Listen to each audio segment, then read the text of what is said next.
We're parents, teachers, and educators, and like you, we're passionate about restoring our culture for Christ. This is Veritas Vox, the voice of classical Christian education. Hello again, and welcome to another episode of Veritas Vox, the voice of classical Christian education. We're glad you're joining us. Today we have with us the longtime pastor of Independent Presbyterian Church in Savannah, Georgia, Terry Johnson. Terry, welcome. Thank you. It is great to see you again. We have not had a lot of interaction over the years, but the audience might be interested to know that we met, I think, before either of us were married, which puts it back more than, at least at this point, 45 years. Yeah, I believe that is correct. In Coral Gables, Miami area, Florida. Yes, right. I was down there as first an intern and then an assistant minister under Jim Baird. Yep. Very good. Well, tell us a little bit about yourself, your education, your family, your career as we get started here. Well, I grew up in Southern California, went to LA City schools through high school, and then went to the University of Southern California, USC, for my undergraduate education. Were you there during the O.J. Simpson years? No, I watched O.J. with a bunch of people packed into the family living room when he broke off a 64-yard run to defeat UCLA, and USC went on to win the national championship in '67. But no, I was there 73 to 77, and those were great years too. Those are part of the John McKay years. Oh wow! And so we were in the Rose Bowl virtually every year, and national championship running, and so forth. And then I graduated from USC, and then went on to Trinity College in Bristol, England. I went there having read J.I. Packer's Knowing God. And I was so moved by it and so impressed by it, and knowing that he was a classical covenantal theologian and feeling very much the influence of dispensationalism in Southern California with Josh McDowell and John MacArthur and Talbot Seminary and you know those kinds of influences, that I thought it was wiser to go and get something more classically Protestant. Okay. And so I spent 2 years at Trinity College in Bristol, studying with Packer, and then to my surprise, Alec Motyer, J.A. Motyer, wrote a number of Old Testament as well as New Testament commentaries, and he was in spoken English what Packer was in written English. He was absolutely extraordinary as a lecturer and a preacher, and those two together, the two most godly men I've ever known. I came back to the U.S., finished up with 2 years at Gordon Conwell, earned my Master's of Divinity, and in the whole process went from being a Baptist to being a Presbyterian. Was convinced on church government and convinced on infant baptism. Uh-huh. So that pushed me out of the Baptist church. I joined the PCA, and 5 years then as an intern and then assistant minister at Granada Presbyterian in Coral Gables. Right. And then I've been here at Independent Presbyterian since I was 31. So that was not January of 1980. You became a senior pastor at 31. Yeah, they didn't know what they were doing. Yeah. Yeah. Well, apparently it's worked out okay. It's worked out. We had what I've referred to as the 7 Years' War. The first 7 years I was here, the congregation was very divided. I think the building that we meet in is the most impressive, the most beautiful Protestant house of worship in North America. It is gorgeous. Let me just say to the listener, if you're ever in Savannah over a Sunday, you will enjoy the worship and the aesthetic of Independent Presbyterian. It's a beautiful plain style Protestant house of worship on a grand scale. You might be interested to know it's never referred to as a sanctuary in the historic documents. It's a house of worship. That'd be more typical of low church Protestantism. The meeting house amongst the Puritans. What's the objection to the term sanctuary? Well, it's not a sacred space. Okay. It's a place where we meet to worship. While we're on the topic of interesting things, I got to ask you a question. It strikes me there's got to be a story here, because the term independent and Presbyterian is a little bit oxymoronic. How's the term independent to be understood? Well, it absolutely is oxymoronic, and I don't hesitate to let the people know here. If you're Presbyterian, by definition, there are presbyteries. If you don't have a presbytery, you're a Congregationalist or an independent. Right. And so it's independent, but Presbyterian for historic reasons. I mean, at the local level, yes, we have a session where elders elected by the people. Our confession of faith is Westminster, and it's larger and shorter catechisms. Our ministers are all members of the Presbytery. So we are members of the Savannah River Presbytery here. So in those three ways, we are a Presbyterian church, but really a more accurate description would be we're a congregational church with Presbyterian ministers. That's funny. Okay, that helps me understand. So you've been unsuccessful at convincing them to join the PCA? Well, it's a touchy subject, so I've not pushed at all. Very good. Yeah, there was really no sympathy in the early years, and so I've not pushed that. And I can understand that. It is. I have seen the value and the detriment of denominational elements in the church over my lifetime, and I imagine you're referring to some of that. So I'm a Presbyterian by conviction, but this is a wisdom issue as to what you can lead a congregation to do. Right. The difference between somebody who's wise and somebody who's a fool is going to be somebody who blows up a church over that issue, as opposed to realizing there's more good that can be done by leaving that alone, at least for now. I think that's very good. Tell us a little bit more about your family. Well, as an assistant minister in Coral Gables, I married a daughter of the church, Emily Billings. Her father was a local businessman, and he died suddenly my first year in Coral Gables. He was one of the he was a trustee at the University of Miami and was the Orange Bowl committee president, which is like the most prestigious position in South Florida. So she was ready. If you're moving on, I want to just wait until you finish, but I'm going to say something. It was through the Billings family that I met you. And if I remember correctly, when Jim Billings passed away, he was such a prominent citizen in Miami that the Miami Herald had as its banner headline, "Mr. Miami Dies." That's absolutely correct. We've got a copy of that paper, Mr. Miami Dies.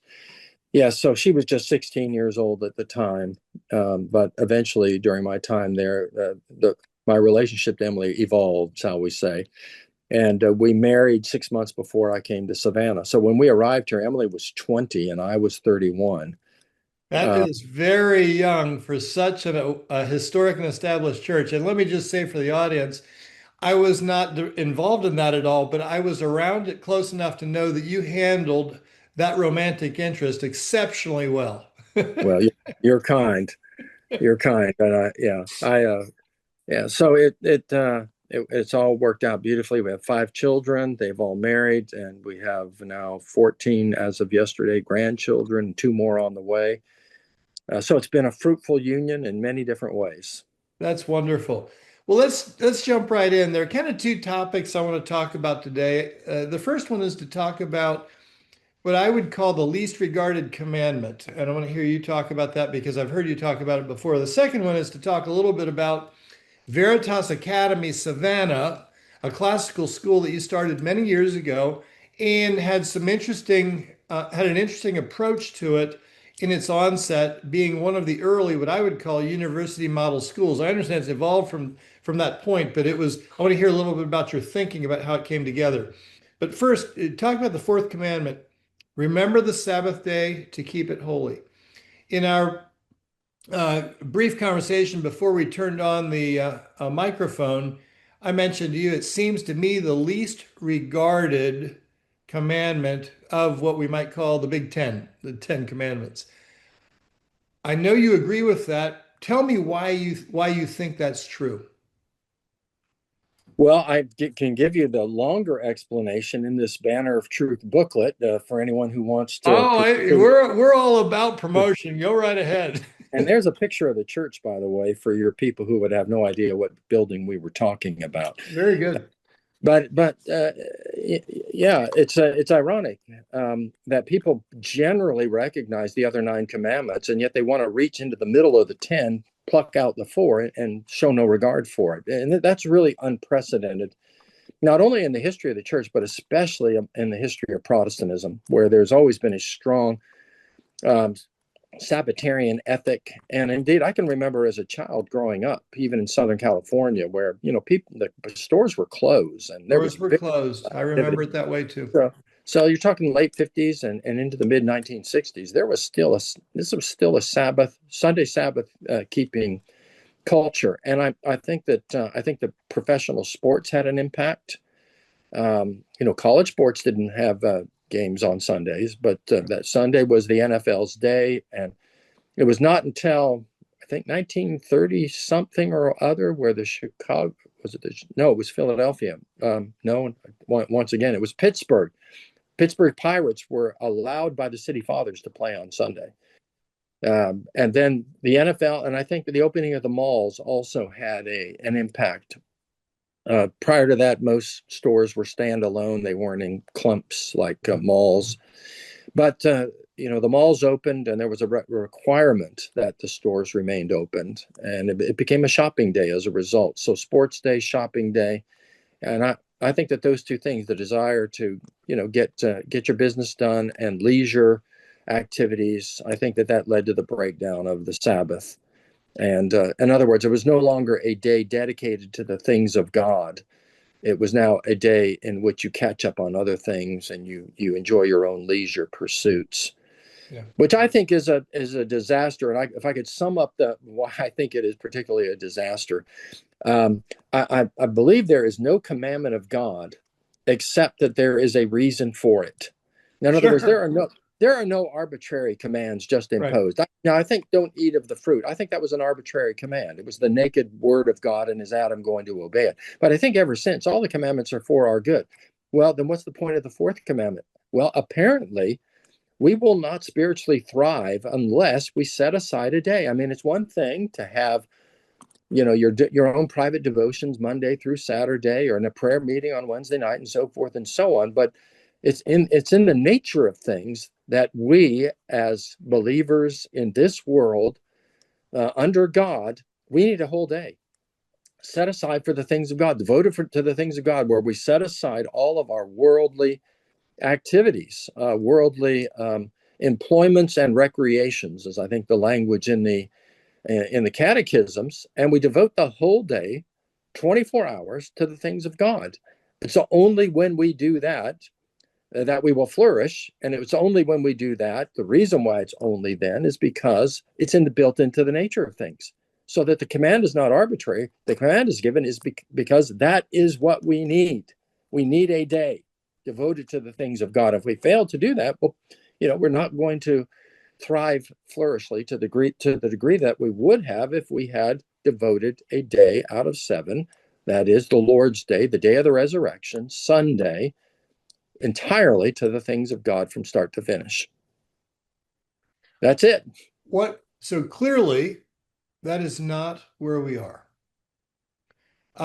What's been interesting is to see, let's take the NFL as an example, them benefiting from Monday night, then Thursday night, occasionally some other days. And all of a sudden, and in our culture, the weekend of Saturday and Sunday has blurred into some other things because the work week becomes a little different for some people than others and that sort of thing.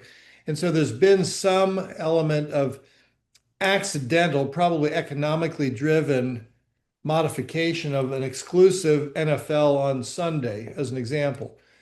But it certainly hasn't been for reason of respecting the commandment. I'm curious if you have, I don't know your eschatology. To put mine on the table, I'm post-millennial. I think that we're going to see great things over the long term with the gospel reaching the entire world. And in that light, or maybe in some other light that might be more comfortable in your belief there, do you see a way of recovery of that commandment culturally? Well, I would identify as a positive amillennialist, which some people have described as a post-millennial who doesn't have the guts to admit it. But Okay.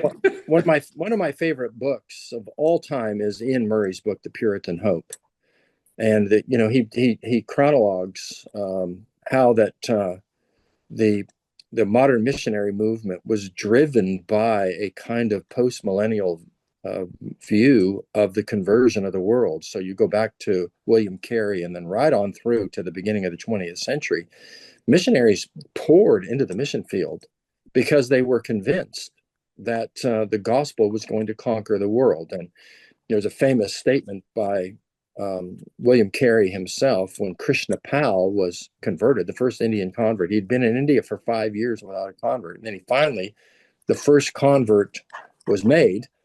William Carey said he saw behind Krishna Pal a whole continent coming to Christ. So that rather than pessimism, the pessimism of dispensationalism, that the whole world's going to hell in a handbag and inevitable decline, and then the church is going to get raptured out of a world that's plunging into ruin. The post-millennial view was, no, the gospel is the power of God. No, the knowledge of the glory of God will cover the earth as the waters cover the seas, as the prophets say. No, the day will come when no man need say to his neighbor, know the Lord, for each shall know him from the least to the greatest. And all power in heaven and earth has been given to Christ and to his church. And so go and make disciples and baptize them. And so, yeah, it's this optimistic view of the long run. So, I don't, what kind of time frame are we talking about? Who knows? It could be 20,000 more years before Christ returns. And so there's going to be a lot of ebb and flow. There's going to be a rise and fall. The church is going to go 3 steps forward. It's going to fall back 2 steps. Right now in the West, it's a disaster. Right. We're in some tough places. Europe, in Europe, and then throughout the former colonies of the European nations, it's disaster. But what about Asia? What about Africa? They're talking about 100 million Christians in China now. Right. Africa, close to being a Christian continent. Latin America, you have, great spiritual movements taking place. So, the jury is still out on how far the gospel is going to spread. But if you go back to the foot of the cross, what do you have? You got 11 disciples who have scattered. Strike the shepherd, the sheep scatter. They scattered. And 2,000 years later, we've got a couple of billion Christians. That's extraordinary. That's some remarkable growth. And why would we think it wouldn't continue? Yeah. What? Let me go back to my question. Can you envision, as you think maybe entrepreneurially, a path that might take us from here to a proper regard of the Sabbath? Well, I don't think it can be a top-down imposition of a fourth commandment. I think that it would have to be a bottom-up, the people crying out for a respect for the Lord's Day, that there would be so many earnest, serious Christians, so many converted, that there would be an outcry for it, and people would begin to see that the activities, the ordinary activities of Sunday in our culture were a desecration and a dishonoring of God, and would be crying out for it. So I don't think you can top down the fourth commandment, but I think you can bottom up it through. Yeah. I think the same is true of the moral filth that's on our televisions and that comes over the smartphones. I think that when is that all going to get cleaned up? Well, when there's an outcry and where there's a consensus, which is maybe a which better factors into an economic response. My lack of participation has an economic impact on the people needing it. Yeah. Well, you remember Jim Baird, who was the pastor at Granada Presbyterian. Didn't know him well, but know who he was. Yeah, well, he told a story about a grocery store opening up in one of the small southern town in which he was pastoring, and there was Christians were organizing against it, and so he went and had a personal conversation with the store owner, and the store owner said, "All right, Baird, here's what I'll do. I'll close my store all day on Sunday except for 1 hour from 12 to 1. And Baird said he turned on his heels and walked out because he knew he was whipped. Yeah. Because what the guy was saying was, it's your people, Baird, Yeah. who after church is out, who are stopping at my grocery store and making it profitable for me to be open. Yeah. And so it's not until Christian people quit patronizing the stores, and it's not until they turn off their televisions, turn off their radios, and quit to get picking up their groceries and until we quit economic activity, making it unprofitable for stores to close, they're not going to close. Exactly. Not until, and that's true with my money for a ticket to a professional sports event, and all kinds of things, isn't it? Yeah, and I think also, I made this statement in one of my sermons on a Super Bowl Sunday, and one of my members just absolutely scoffed at me. You know how they can do, and didn't believe me. And I was absolutely convinced and certain about this. I said to them, if somebody gave me a Super Bowl ticket, I would not receive it. I would not go. And he said, "Oh, come on! If you got a suit, you would go. Certainly, you would." I said, absolutely not. I would rather be in the house of God with the people of God, under the word of God, in the presence of Christ, who promises to be where two or more are gathered in his name, than at some big stadium with a bunch of people watching a football game. To me, there's no comparison. Why would I want to be there when I could be in the house of God with the people of God, under the word of God, in the presence of Christ? Explain that to me. Why would any Christian think otherwise? I don't understand it. Yeah. Did somebody give you a ticket that you got to refuse to prove your point? No. Maybe this will result in that, so you can have the rest of the story as it goes. Now, I'm not a complete radical about things. I mean, somebody gave me a ticket to a Monday night football game, I'd go. Yeah. Thursday night game, Saturday night game, I'd go. Depending on how late the Saturday night was. Saturday game, yeah. I would go. I don't mind going to ball games. I try to schedule a college football game every year. But I'm a sports fan. I always have been. Grew up rooting for the Dodgers and the Rams, and of course USC and the Lakers. And growing up in LA, and I love watching there, but not on Sunday. The TV stays off. We don't. We've talked about the behavior of the commandment, but tell us about the benefit in doing so. Well, I think that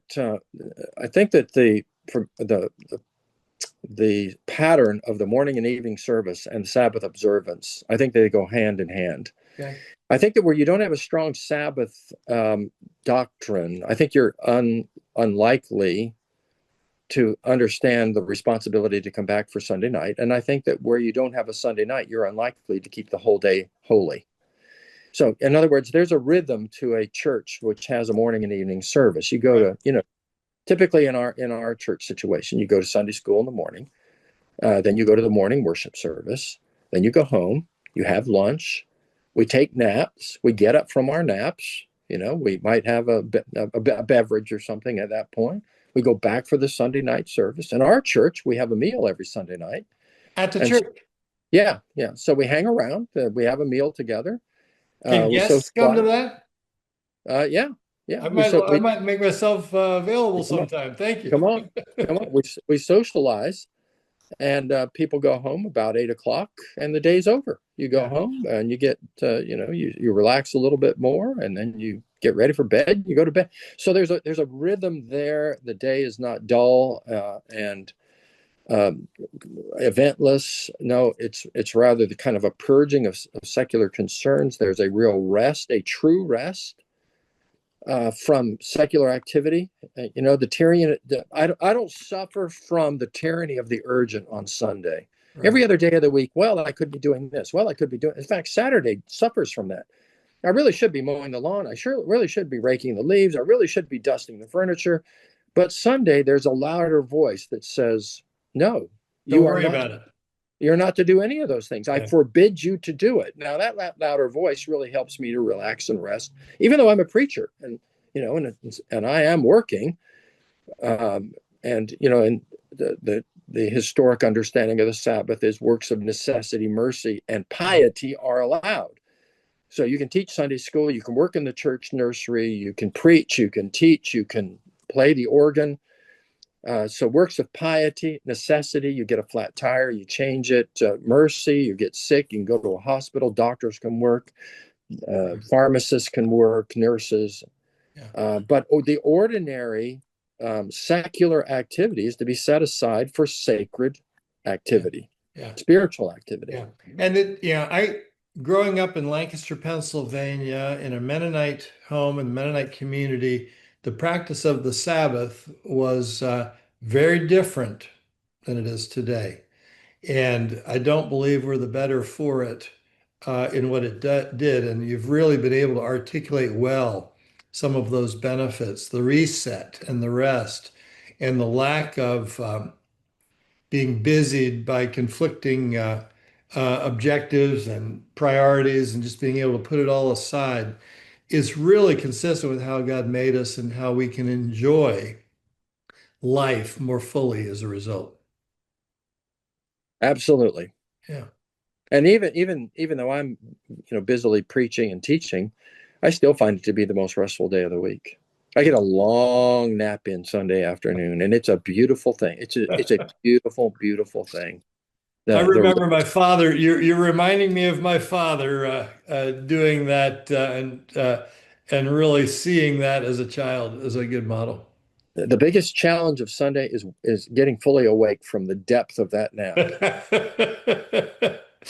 That's great. Well, we just have a couple minutes left, and I mentioned I wanted to hear a little bit about you all. Veritas Academy in Savannah was not related to anything Veritas Press or any of the Veritas organizations that I have been a part of, so it's completely unrelated, just to be clear with our audience. But it was a school that came together initially as a group of homeschoolers where certain courses were taught. I mistakenly thought, and you corrected me on this before we got on the air, that it was intentionally a university model school, but it wasn't quite like that. But even so, to me, it was one of the most visible expressions of what we now call university model schooling or non-traditional, non-5-day-a-week school. What was the thinking for that? Because I really believe there's some element of it having become a model, at least within classical education, of a model that could be something less than 5 days. Well, we started off disgruntled with the Christian school where we had our children enrolled. They were, leaving the house at, 7:30 in the morning and not getting home till 3:30, and they were kindergarten age, first grade, second grade. Oh my word! And we just thought this is intolerable. Really, at this stage they should not be away from home and mom for all day long like that. And so finally we got disgruntled enough that we decided to start an alternative kind of school. It would be classical, Christian, and covenantal. So for Christian families, it would be a Christian in its curriculum. And it would be classical in its curriculum, so that there would be a heavy emphasis on memorization. At an early age, they'd start in with Latin, so memorization, Latin, and extensive reading lists. So lots and lots and lots of reading, which is the key to learning. Everything else is you have to be able to read to learn. And so we started off with mainly homeschoolers. And offering to homeschoolers elective type classes. So like I taught an American history class, and I taught Western civilization, and others taught mathematics. And so this would be for a couple of days a week. Did students come for a cafeteria approach to I'll take this class, not that class? Right. That's how it started. And eventually we organized into an everyday school into which homeschoolers can still plug in. I'll take this class and this class on their what they want, not everything necessary approach. Yeah. Right. So there's a fee schedule for per class, in addition to there being children who are enrolled 5 days a week. But what we did to accommodate the other concern about the length of the school day is through sixth grade, they only come to school from 8 to 12. So it's a 4-hour day. They go home, they have lunch with their mom, and then they do their homework at home. So the parents are still highly involved with the children, which is a good thing. We want parents involved in the education of their children. And the other thing it does is that, through sixth grade, they're involved in soccer leagues and all of this. And so what I did is I decided, I'm going to be their coach. I'm going to coach the t-ball team. I'm going to coach the soccer team, or I'm going to find a coach who's going to have an early practice because our kids are home. Yeah. And so we were able to maintain having dinner together at least through middle school, at a reasonable hour. Yeah. They'd be through with their soccer practice. We'd have dinner at 6:30. And so we were able to maintain that all through their educational years. That's wonderful. Boy, that the consistent gathering to eat together, dinner in particular, is something that I couldn't encourage our families enough to prioritize. So our Veritas Academy hadn't developed long enough for us to continue with our older children. So when they entered middle school, we put them in the closest thing we could find to classical, though not Christian, school. But still, we fought aggressively, or we made it a priority, I guess is a better way of saying it, that we were going to have breakfast every day and dinner every day as a family. Wonderful. And so we had family devotions at 7:00 in the morning at the breakfast table every day. And then they would go off to school, and then we made sure we had dinner together as a family every day. So we maintained that for 25 years. We had 5 children, 7 years between the first and the last, and so we had 25 years of child rearing with them in the home before they went off to college, and the last one went off in 2014. And so all through those years, that was basically what we did. We had morning devotions, breakfast, and then we had dinner together as a family. Yeah. Well, thank you. Thanks for the model there. Thanks for the conversation. And thank you, folks, for joining us on this episode of Veritas Vox, the voice of classical Christian education. Terry, thank you. Well, thank you. I appreciated the opportunity to speak to your audience. Thanks.